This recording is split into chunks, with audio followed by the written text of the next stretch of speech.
Leo Bwana Mungu ametukumbuka, ametupa kajipu haka, unakaona haka kajipu.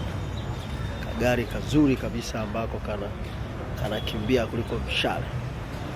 Sasa pointi yangu sio hiyo, pointi yangu nataka nikueleze tu kwamba muamini Yesu.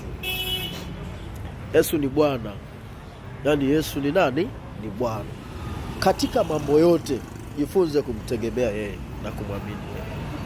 Katika kila hatua, katika kila jambo, katika kila mwendo, hakikisha anakuwa namba moja.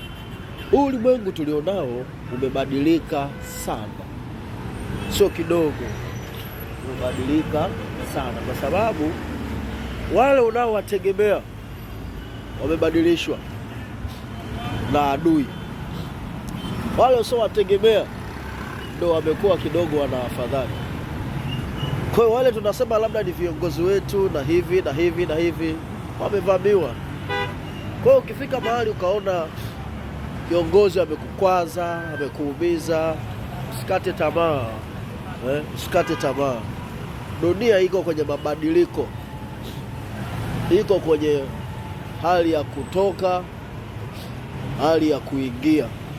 Kwa hiyo jifunze tu, kujifunza kwa sababu hii dunia inapita kwenye hizo njia. Lazima ipite huko.